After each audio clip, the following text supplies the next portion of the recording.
രാജ്യത്തെ ഇന്ധന പ്രതിസന്ധിക്ക് താൽക്കാലിക പരിഹാരം 92,700 ടൺ LPGയുമായി 2 ഇന്ത്യൻ കപ്പലുകൾ രാജ്യത്തിന്റെ തീരം ലക്ഷ്യമാക്കി അടുക്കുകയാണ്. ഹോർമുസ് കടലിടുക്കിൽ ഇറാൻ യാത്രാ അനുമതി നൽകിയതോടെയാണ് സഞ്ചാരം സാധ്യമായത്. നാവികസേനയുടെ ഈ കപ്പലുകൾ ഇന്ധന കപ്പലുകളെ അനുഗമിക്കുന്നുണ്ട്.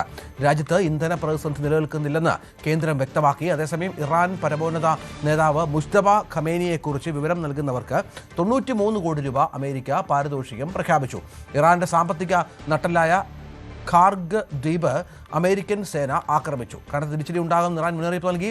മനു ഭരത് വിവരങ്ങളുമായി ചേരും. മനു, ഏറ്റവും പ്രധാനപ്പെട്ട വിവരം, ഇന്ധന പ്രതിസന്ധിയുമായി ബന്ധപ്പെട്ട് കേന്ദ്രത്തിന്റെ നയതന്ത്രം അത് ഫലിക്കുന്നു എന്നുള്ളതാണ്. തുടർച്ചയായി 4 കപ്പലുകൾ നമ്മുടെ തീരത്തേക്ക് എത്തുകയാണ്. മറ്റ് രാജ്യങ്ങൾക്കാർക്കും ലഭിക്കാത്ത ആനുകൂല്യം ആ തരത്തിൽ ഇറാൻ ഇന്ത്യക്ക് നൽകുന്നു. നയതന്ത്ര വിജയമായി ലോകരാജ്യങ്ങൾ അംഗീകരിച്ചേ മതിയാവും.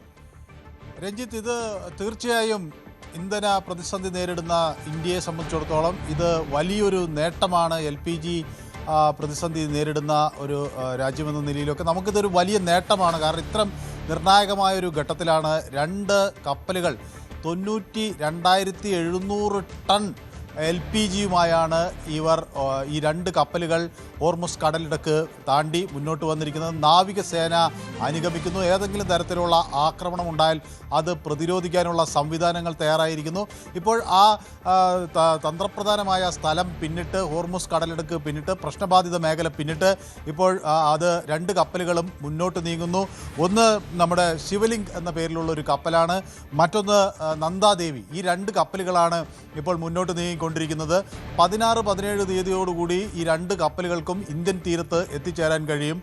കാണ്ട്ല പോർട്ടിൽ ആണ്, മുദ്ര പോർട്ടിലും കാണ്ട്ല പോർട്ടിലുമാണ് ഈ 2 കപ്പലുകൾ വരുന്നത്. അപ്പോൾ മുന്ദ്രയിലും കാണ്ട്ലയിലും ഈ 2 കപ്പലുകൾ വരുന്നതോടുകൂടി നമ്മുടെ ഈ ക്ഷാമം, LPG ക്ഷാമം എന്നൊക്കെയുള്ള പ്രശ്നങ്ങളിൽ വലിയ തോതിലൊരു പരിഹാരം കാണുന്നതിന് ഇത് സഹായകരമാകും. കൂടുതൽ കപ്പലുകൾ സമാനമായ രീതിയിൽ തുറമുഖത്തിൽ കടന്ന് ഇങ്ങോട്ടേക്ക് വരാനുള്ള ഇടപെടലുകൾ നടത്തുന്നുവെന്നാണ്.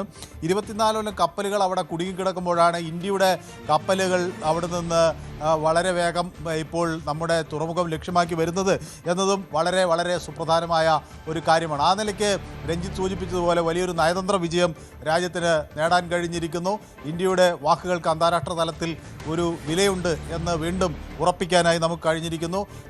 മാത്രമല്ല, ഇവിടുത്തെ സാധാരണക്കാരുടെ പ്രശ്നങ്ങൾക്ക് ഒരു പരിഹാരം കാണാൻ ഈ നയതന്ത്ര ശ്രമം വിജയിച്ചു എന്നതും ഒരു പ്രധാനപ്പെട്ട കാര്യമാണ്. പക്ഷേ യുദ്ധത്തിൻ്റെ ഘട്ടത്തിലേക്ക് വരുമ്പോൾ യുദ്ധം ഒരു നിർണായക ഘട്ടത്തിലേക്ക് നീങ്ങുകയാണ് എന്നാണ് ഇസ്രായേലിൻ്റെ ഡിഫൻസ് മിനിസ്റ്റർ ഇസ്രായേൽ കാട്സ് വ്യക്തമാക്കുന്നത്.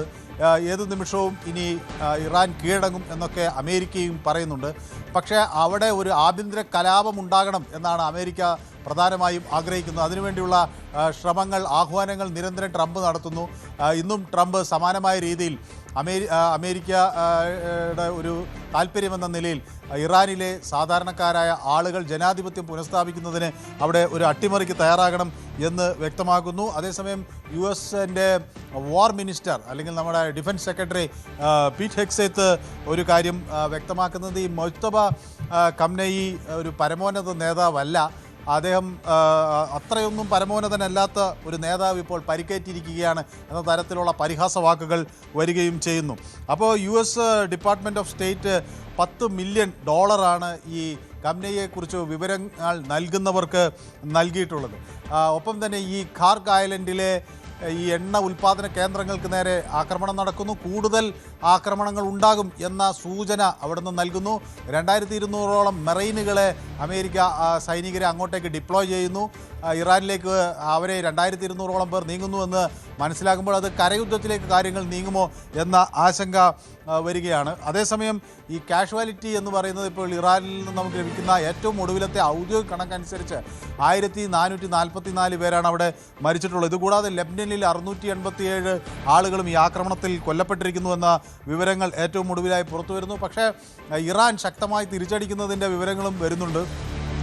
UAE-യിലേക്ക് മനു, ഇപ്പോൾ ഒരു വിവരം വരുന്നത് UAE-യിലേക്ക് വീണ്ടും ഇറാന്റെ ഡ്രോൺ ആക്രമണമുണ്ട് എന്ന തരത്തിലാണ്. അവിടെ ചില എണ്ണ സംഭരണ കേന്ദ്രങ്ങൾക്ക് സമീപത്തൊക്കെ ഡ്രോണുകളുടെ അവശിഷ്ടങ്ങൾ വീണിട്ട് തീപിടുത്തമുണ്ടായിട്ടുണ്ട്. ഇന്നിപ്പോൾ അവരുടെ ഖാർഗ് ദ്വീപ് ആക്രമിച്ചപ്പോൾ ഇറാന്റെ മുന്നറിയിപ്പ് അമേരിക്കയുമായി ബന്ധപ്പെട്ടുള്ള എണ്ണ സംഭരണശാലകളിൽ ആക്രമിക്കുമെന്നായിരുന്നു. ഖാർഗ് ദ്വീപിൽ ആക്രമിക്കുക എന്ന് പറഞ്ഞാൽ ഇറാന്റെ നട്ടലൊടിക്കും വിധമുള്ള തിരിച്ചടിയാണ്. അതിനുള്ള പ്രത്യാക്രമണമാണോ ഇപ്പോൾ ഇറാൻ ശക്തമാക്കിയിരിക്കുന്നത്?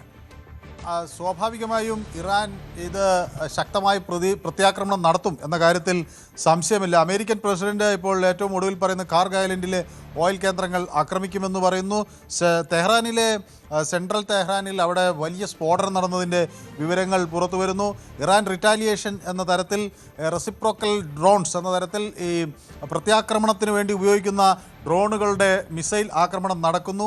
പ്രത്യേകിച്ച് US അസറ്റ്സുകളിലും അതുപോലെ സൈനിക ആസ്ഥാനത്തും കമേഴ്ഷ്യൽസ് കേന്ദ്രങ്ങളിലും ഗൾഫ് മേഖലയിലെ എമ്പാടുമുള്ള പ്രദേശങ്ങളിലേക്ക് ആക്രമണം തുടർച്ചയായി നടത്തും എന്ന് തന്നെ ഇറാൻ നിലപാട് സ്വീകരിക്കുന്നതായാണ് അവരുടെ നടപടികളിൽ നിന്ന് വ്യക്തമാകുന്നത്. സൗദി അറേബ്യയിൽ നിന്ന് വരുന്ന വിവരങ്ങൾ അനുസരിച്ച് അവിടെ സൗദി മിനിസ്ട്രി ഓഫ് ഡിഫൻസ് കഴിഞ്ഞ ദിവസങ്ങളിൽ അവിടുന്ന് ഡ്രോൺ ആക്രമണം ഇറാനിൽ നിന്നുണ്ടായതും അത് പരമാവധി തടയാൻ കഴിഞ്ഞതായും വ്യക്തമാക്കുന്നു.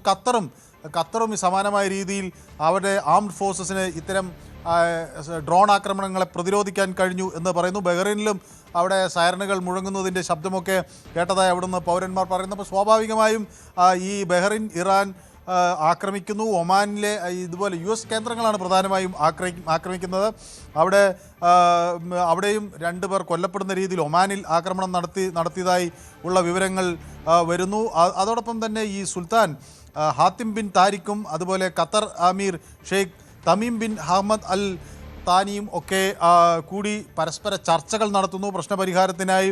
അങ്ങനെ ഈ പ്രശ്നപരിഹാരത്തിനായി ഒരു വശത്ത് ശ്രമങ്ങൾ നടക്കുമ്പോൾ മറുവശത്ത് യുദ്ധം അത് ശക്തമായി തന്നെ മുന്നേറുന്നു. മിലിറ്ററി ഡിപ്ലോയ്മെൻറ്റ്സ് കൂടുതൽ ഉണ്ടാകും എന്നുള്ള വിവരങ്ങൾ പുറത്തു വരുന്നു. 10,000-ഓളം ഇൻ്റർസെപ്റ്റർ ഡ്രോണുകളെ മിഡിൽ ഈസ്റ്റിലേക്ക് വിന്യസിക്കാൻ US ആർമി സെക്രട്ടറി ഡാൻ ഡ്രിസ്ക്രോൾ വ്യക്തമാക്കിയിരിക്കുന്നു. അതോടൊപ്പം തന്നെ ഈ എണ്ണ ഉൽപ്പാദന കേന്ദ്രങ്ങൾ ആക്രമിച്ചാൽ ഇനി എന്ത് സംഭവിക്കും എന്ന ആശങ്ക പടരുന്നു. ഈ ഹോർമുസ് കടലിടുക്കിനെ സംബന്ധിച്ച് ഉള്ള ആശങ്ക ആണ് മറ്റൊരു പ്രധാന കാര്യം. ട്രൂത്ത് സോഷ്യലിൽ ട്രംപ് പറയുന്നത് അത് ഈ ഇറാൻ ഇൻ്റർഫേസസും ഒക്കെ തുടരുകയാണെങ്കിൽ ഈ കടലിടുക്കിൽ ശക്തമായ ആക്രമണവും ഓയിൽ ഫെസിലിറ്റീസ് ആക്രമിക്കും എന്നാണ് ട്രംപിന്റെ. മനു ഭരത് വിവരങ്ങൾ പങ്കുവെക്കുകയായിരുന്നു. കൂടുതൽ വാർത്തകൾക്ക് News 18 Keralam YouTube channel subscribe ചെയ്യുക.